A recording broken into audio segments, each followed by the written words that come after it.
we know that location matters in negotiations. I mean, diplomats will like negotiate the location before they negotiate the treaty.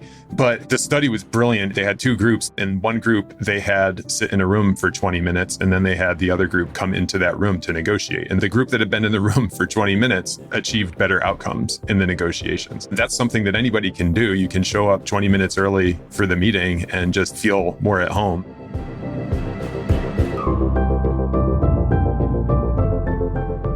That's Leidy Klotz. He's a behavioral scientist and engineering professor at the University of Virginia. His work's been published in many outlets and journals, and he's also the author of 2 books. Today, he's sharing his research from his latest called In a Good Place, How the Spaces Where We Live, Work, and Play Can Help Us Thrive. So you'll learn 1, the 3 core needs that well-designed spaces meet. 2, how to feel in control of spaces that you don't control. And 3, how to harness your home turf advantage anywhere. And if you want a quick summary write-up of the actual wisdom that Leidy shares, I recommend you sign up for the free Gold Nugget email, which you can find at awesomeatyourjob.com. I'm Pete Makaitis. This is How to Be Awesome at Your Job. And now, here's Leidy.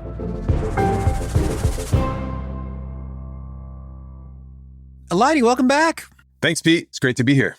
Well, I'm excited to talk about your latest work, In a Good Place. Last time we were talking about subtraction and how that can enrich our lives. Now we're talking about locations. Could you kick us off with a particularly surprising or fascinating discovery you've made about this stuff? One of the things when I was going through the research for location that just struck me was there's a study of nursing home residents, and they found that in the study that they did, one group of residents was able to like customize their space and another group was not. And then they came back to the people 18 months later, and of the people who couldn't customize their space, they were 50% more likely to be dead. So we all know that space is important, right? But the degree to which it was important in that case was really striking to me. Yeah. Well, that's so fascinating and alarming. Yeah. It's what's interesting is that customizing your space, oh boy, it's almost like that's hitting multiple key human needs all at once, like autonomy, agency, control, as well as like beauty and mobility. And growth and learning, right? You're learning how you like it. You're learning that you can move things around in the world. So yeah, all of those things. I think that probably with the nursing home study, a lot of it had to do with kind of agency and feeling like you still have a say in the world around you. But yeah, so it's not a trivial thing to be able to interact with your surroundings. Yeah. Well, and part of me is wondering, and I'm sure we'll get here, many of us have the ability to customize our space, but maybe we haven't thought to bother much. Can you make the case? So if we're not in nursing homes where, living our lives in homes, whether owned or rented, as well as workplaces, offices, what's kind of at stake with us thoughtfully optimizing these spaces versus just going with the flow? Yeah, I think it's really comes down to whether or not our core psychological needs are met. And like you said, these core psychological needs, basically agency, growth or competence, and connection. And these are all things, right, that we hope we get at work and everywhere else. And we think about them as important, but we often think about them in terms of tasks that we're doing. The original way that we met these needs was through our interactions with our surroundings, right? If you think back to our oldest, our ancestors trying to survive against predators and the elements, the ones that were compelled to shape their surroundings to provide shelter, the ones that were compelled to figure out how their surroundings work, were more likely to survive and become us. So these are long-standing, deep-rooted psychological needs that we have, and we can meet them in other ways, not just in our surroundings, but we still can meet them right there in our surroundings. So that's the case. It's here's this amazing opportunity that we have all around us that we can take advantage of to thrive. Well, yeah, let's talk about these 3 needs. This reminds me of self-determination theory. I've heard different adjectives used for these 3 components. Tasha Eurich talked about some of this in her book, Shatterproof, which was rather potent. So can you expand on these? Yeah, and I'm so glad you brought up self-determination theory. Sometimes people don't want to know the theory. And the theory is really important here because this isn't just Leidy's research figuring this out. This is decades of people studying this across different contexts in different cultures. And self-determination theory is the best understanding of motivation that we have. So, and agency. So this is our ability to have a say in our surroundings, right? So the ability to do something about the world around us. That's agency. Competence is actually doing it, right? So competence is showing other people that we can affect change in the world around us, or that we can interact with the world around us. And then connection is maybe the easiest one to understand, just connecting with other people, but also just connecting with something bigger than ourselves. And that's spaces are part of that. Well, could you tell us a story of someone in a professional context who had an okay space, but they thoughtfully put some effort into making it extra awesome, and what happened for him? I'll give you an extreme story. So Nelson Mandela, right? We know that he was imprisoned on Robben Island. And one of the things that I learned he did there, obviously you're incredibly constrained with your agency when you're imprisoned. But when he was in prison, he found a space on the roof that was bathed all day in sunlight, he wrote. And he negotiated with the guards to be able to have a garden up there and then go up and tend the garden. And obviously, Mandela is one of these people who you think of never getting rid of his agency, no matter what, right? Even when he was imprisoned, he was still campaigning and getting information out, but he also exercised the agency in his surroundings, right? And I think we're not hopefully imprisoned, but when you find your agency being constrained in one way, like I'm like everybody else, I'm in an office. I can't just go tell my boss that I want a different office or that I want my space renovated overnight. But if I'm frustrated by that, I can realize it and then find adjacent freedoms, right? I can go work somewhere else if it's nice outside, or I can move the arrangement of my desk to face the window. And now all of a sudden I'm like taking back control in that environment. Okay. Well, can you share with us what are some key shifts that can make a boatload of difference in our spaces? For me, the biggest one is, and this seems to resonate when I talk about it, is to make use of the spaces that we have available to ourselves, right? I think I'll use myself again because this is a self-depreciating example, but like I live in a house, I could work anywhere in that house, and I find myself sitting in the same chair and, typing on my computer, no matter what the task is, right? But if I think about it, I'm like, well, I could move over to this desk that's facing the window and write on a notebook when I need more creative ideas. I could shift my seating based on how my body feels. I could move throughout the day based on how the light's moving. So there's this example where I have all this space available to me, and just by my tried and true habits, I'm only using a small slice of it. And I think that's a principle that can help everybody. And we immediately jump to, okay, how do I change the space? How do I renovate the space? And before we've thought about like, well, here are all the spaces where I could go. Let me make use of those before I start changing things. I like that a lot. And it's funny, I have a camping chair that has a little bit of a recline and a swing, a rocking to it. But what's really fun about it is, sure enough, you can put that anywhere in terms of like a park, by a window, in different zones of a backyard or front yard. And I don't often think that I have that option available to me.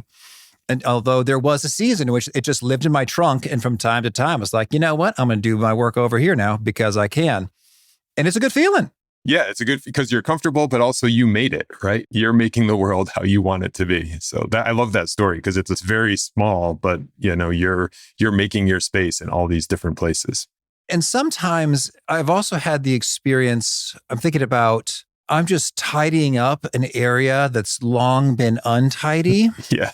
And it really does feel like it's meeting deep psychological needs, because it's like I'm finding like a deep sigh of rightness and peace. And I'm not like a neat freak by any means. My wife and others can attest to this.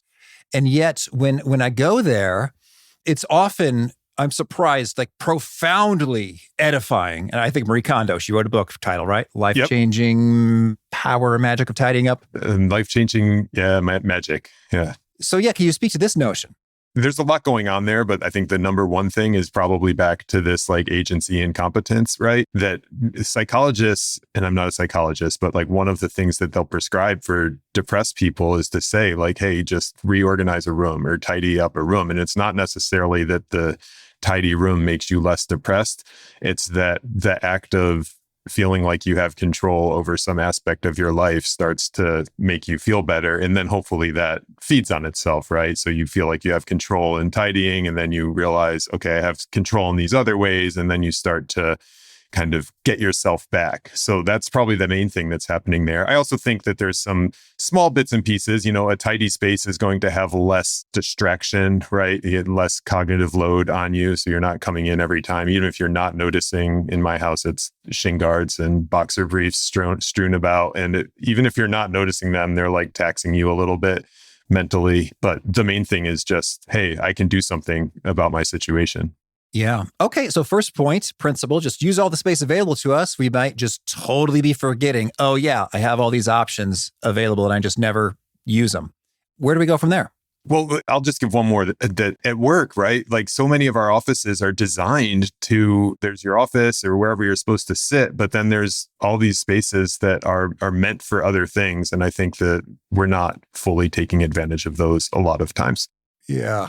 Those architects and contractors, were paid a pretty penny to get those in there, and we're not using them. And your bosses are thinking about it, right? They're like, how do we make this space so that people like it? And yet we never get past that barrier of, no, you can actually use it. Even something as simple as the conference room, right? Every time you go into the conference room, technically you could set it up differently for the meeting at hand. And yet how often does that happen? Usually you're just accepting it the way that it should be. But if you showed up 15 minutes early and set that conference room up, you're getting a hit of agency. Plus you can make sure that you're sitting next to the people that it's important to sit next to in the meeting. So there's just a lot there.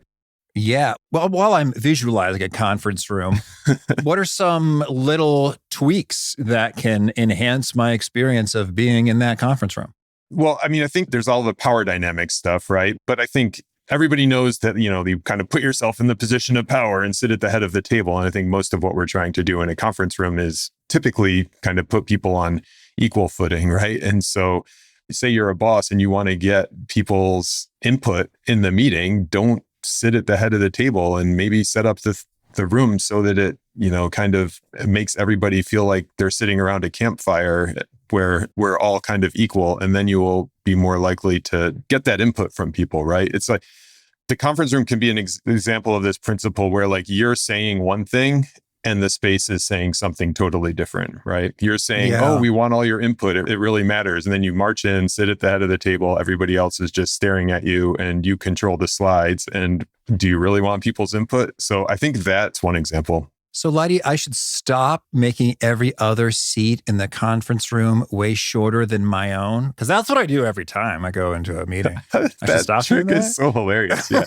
I mean, do it if you want to. It just depends, again, so it's like move among the spaces we have access to. I think there's another principle that's like align the space with your goals, right? And sometimes the goal in the conference room is to be dominant. Sometimes the goal in the conference room, hopefully more often, is to have an exchange that helps everybody's ideas move forward and get better. And so thinking about what those goals are and then lining the space up to suit it. One of my favorite studies that along these lines, there's a study of negotiations and they wanted to see like home field versus away turf negotiating. And this is, we know that location matters in negotiations. I mean, diplomats will negotiate the location before they negotiate the treaty.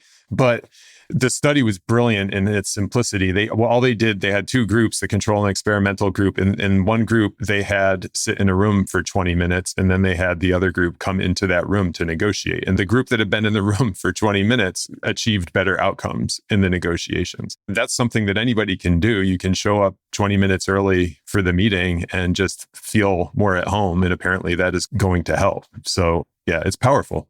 I have had that experience when I'm doing keynote speeches. It feels very nice to get into the room early, not just for the sound check, AV stuff, all that, but even before those people are there, and to just walk through the whole space and the seats and just behold that large empty space and to feel like it is mine. I don't have any hard scientific evidence on it, but I really do feel more comfortable, confident, and ready to own the stage and the whole auditorium, because it's like, oh, well, you are my guests because I was here first. Yeah. No, that's a great example. And you've probably done more of these than I have. But if I can't do that, if I can't have enough time to like totally take in the space, I'd rather be dropped in right at the end. The worst situation is when you're there for like 30 minutes and you're watching the person before you and you're sitting in the audience and you don't have enough time to kind of like fully appreciate the space. And then you have to run and jump up on the stage. So the other option, I call it just kind of getting off the bus and play. Like you go to the green room and then you just come out on the stage and you've done your talk so many times that then you're not like kind of inundated by these external forces in the space. And there's science here. So, I mean, what's probably the best science for yours and getting acclimated is, I mean, it's not a scientific study, but all these sports teams, right? I mean, their whole profession and livelihood and success depends on winning or losing. And they will all get there at least the day before the game and do a walkthrough on the court and try to make it as familiar as possible. And then on the other side, where if you don't have time to kind of fully take it in, try to avoid the awkwardness of what's happening when you come into a new space is you're trying to figure out the new space, right? Your brain is going to that. And our brains have limited resources. And if our brain is trying to figure out the space while trying to think about how to deliver a keynote, it's not going to go well, right? And so we want to not have the space taxing our mental resources when our job is to connect with other people, whether it's from the stage or whether it's in a conference room. Well, that's good. What else should we be thinking about here?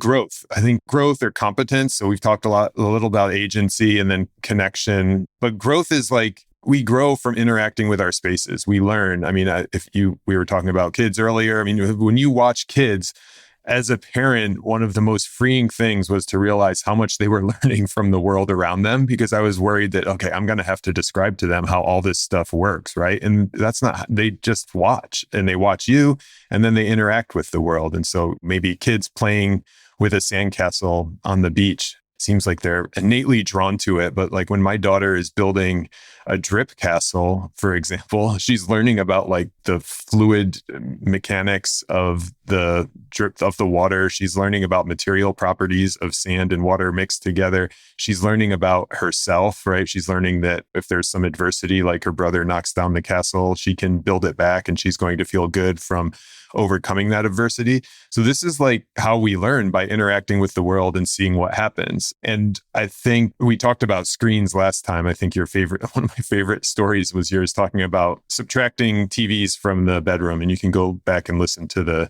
subtract episode about why you would want to do that. But so much of our life is on screens now, which is convenient in a lot of ways. But when you're navigating with your phone, for example, you're not really taking in the city the same way you would be if you were trying to find it based on street addresses or just trying to walk based on directions that somebody gave you. And so we've engineered out a way that we might otherwise kind of learn about the world around us. And I get that that's probably an example where I'll keep using my Google Maps, right? Because I want to just get there as quickly as possible. That's convenient. But we're also then engineering out these kind of opportunities to stretch our brains, right? And to work that learning muscle. And so I think growth through our spaces is something that we need to pay attention to.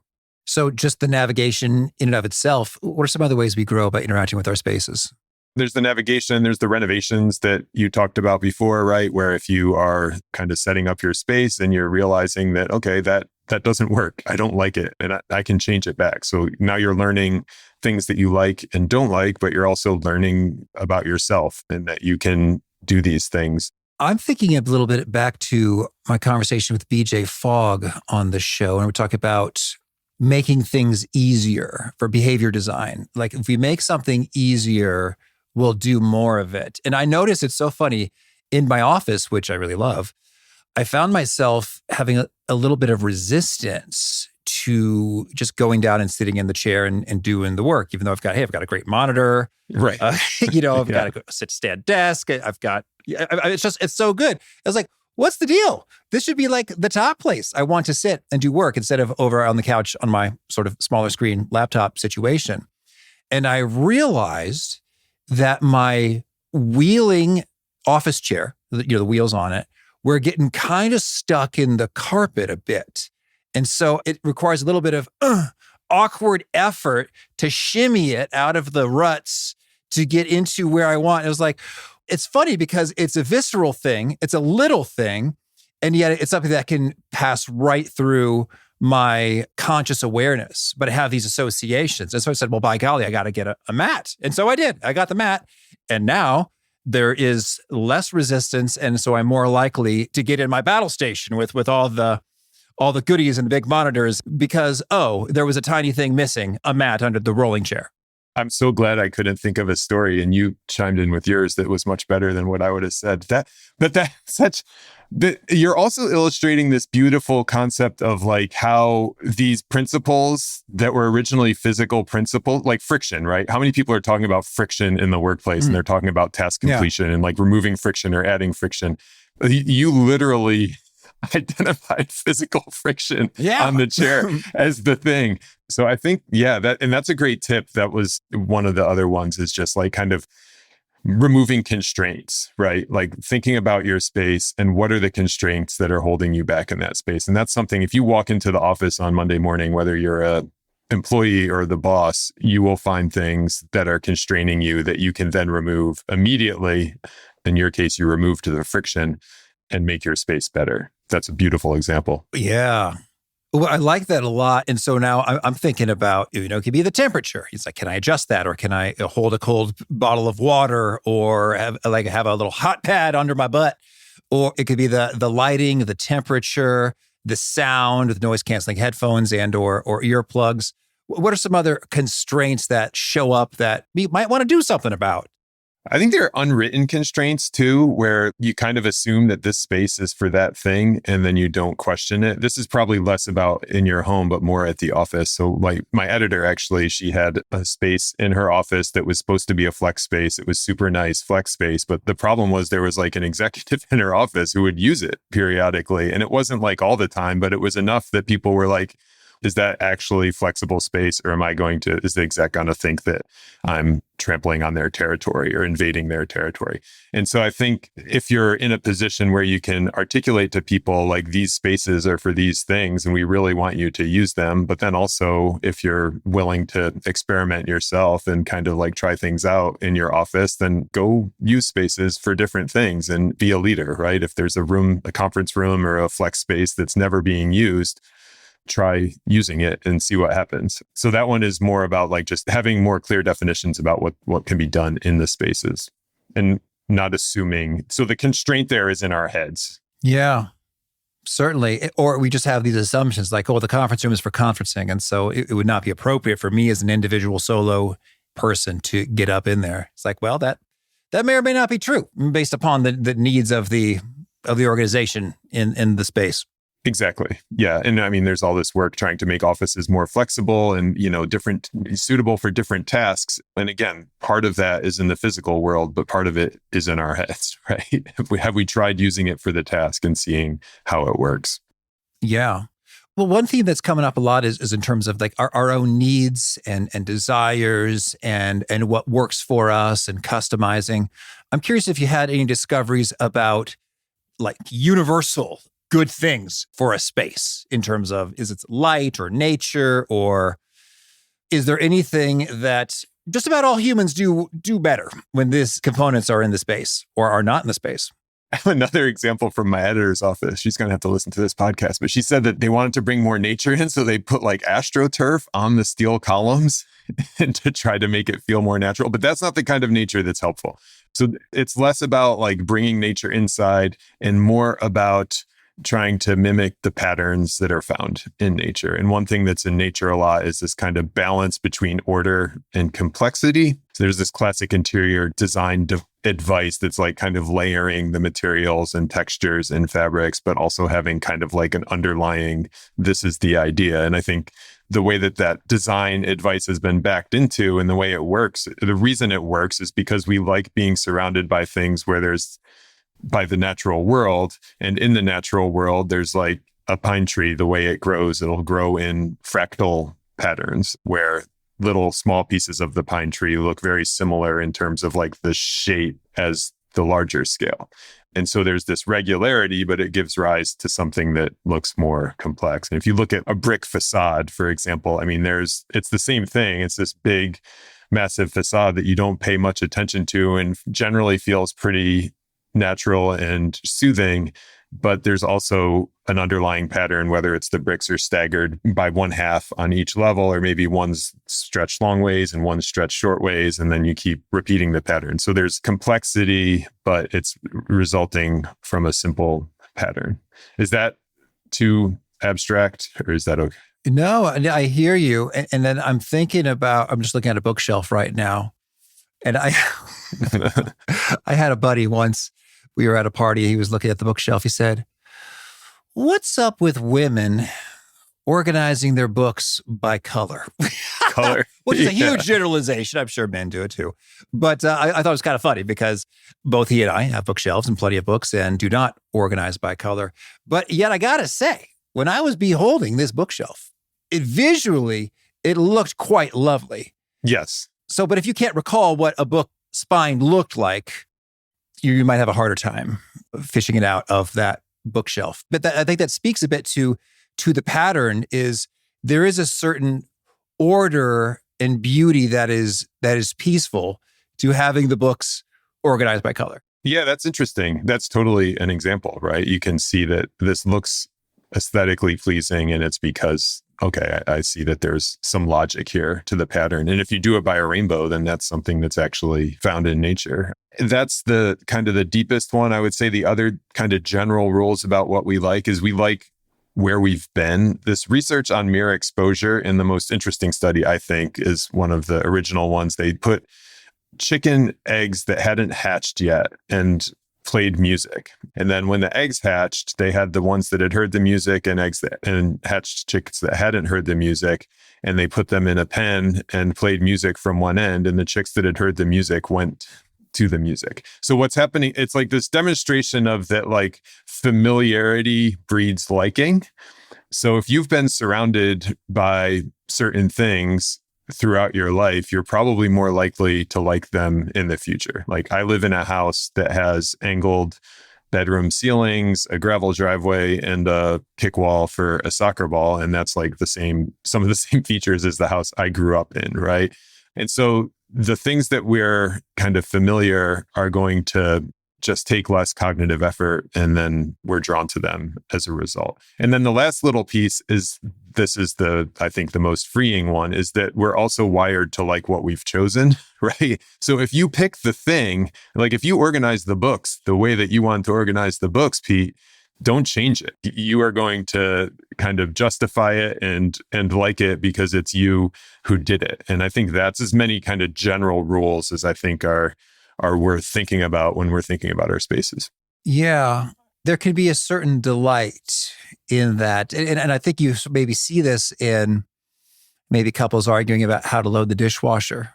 It's like each way feels very right to each of them.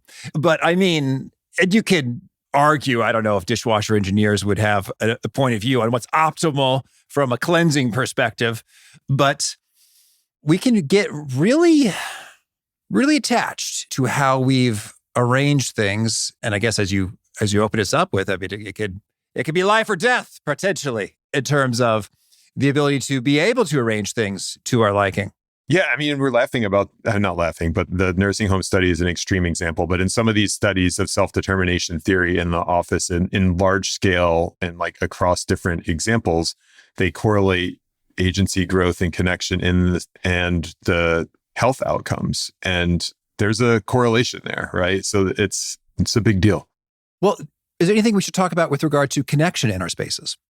I think that we've talked a little bit about like home and away, right? And thinking about how the space is going to make you perform. Is it an away space? Is it a home space? I think how can you make it a good space for connecting is maybe something that we should just hammer home, because most of the time what we want to do in the space is have meaningful interactions with the other people who are in it. And so if you think about people coming to your office, you don't want them maybe distracted by a mess in the space. And the mess could be like the mess that our parents talk about, but also it could be a mess where the space is just not easy to navigate, right? It's hard for them to get around, and therefore they're worried about that, and therefore they're not being able to focus on you. So I think, how do we make the space as kind of neutral as possible? And sometimes I think that's, for me, the thing that works is, I'll go outside my house and then just open the door and say, okay, I'm coming into this as a visitor would. And now I'll start to notice some of the things, and then I can remove them and make it so that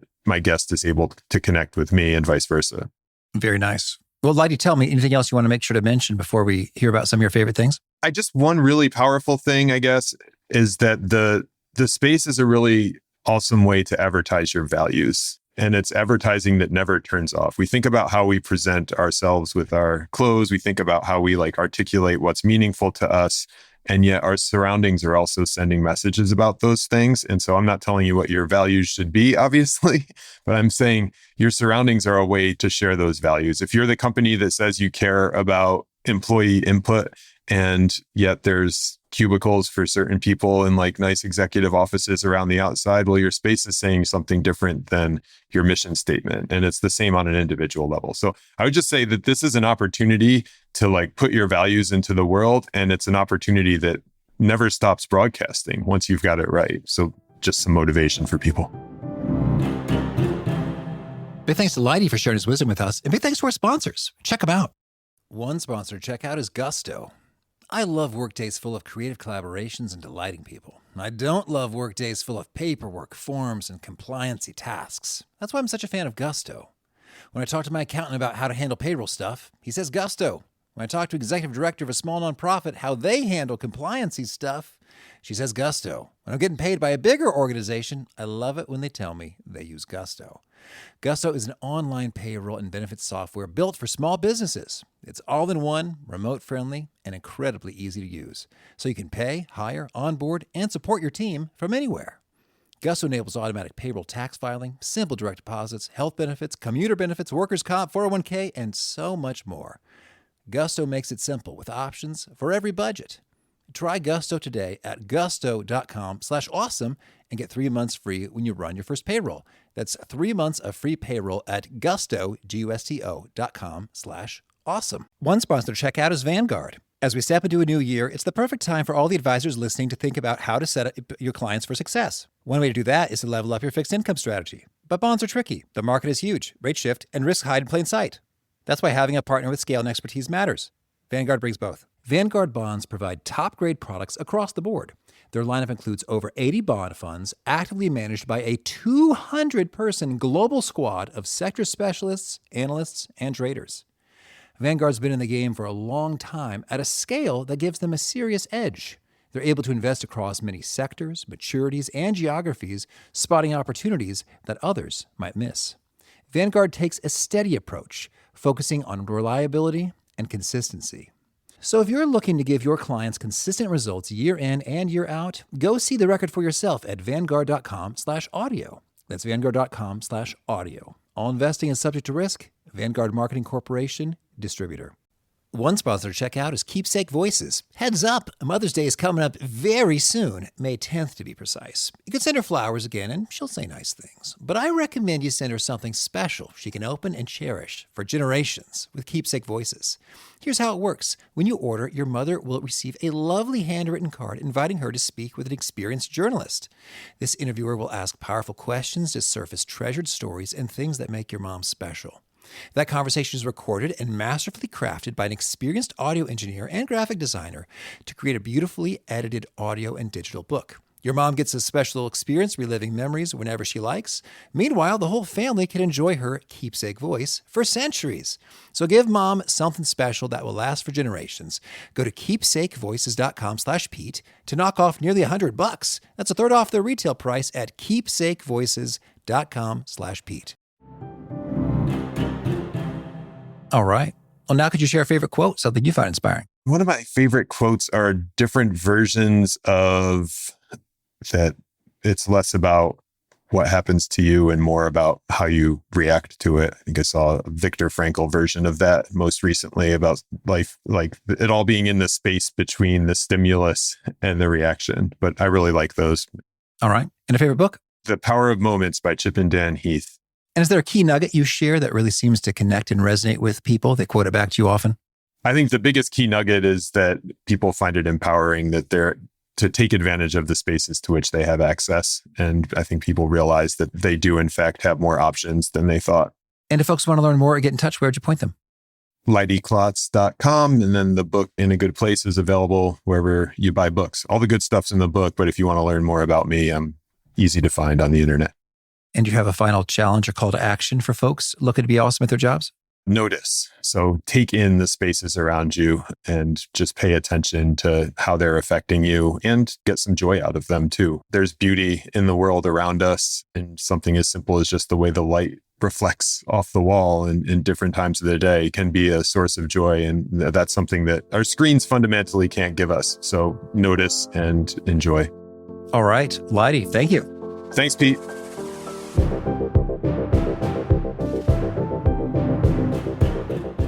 I love what Leidy had to say right at the very beginning about using the spaces that we have. So often we get into a groove, a rut, and we just sort of keep doing the same things, but we have options. There's a load of options available, and it pays to stop and pause for a moment and say, where might be the ideal space to tackle this?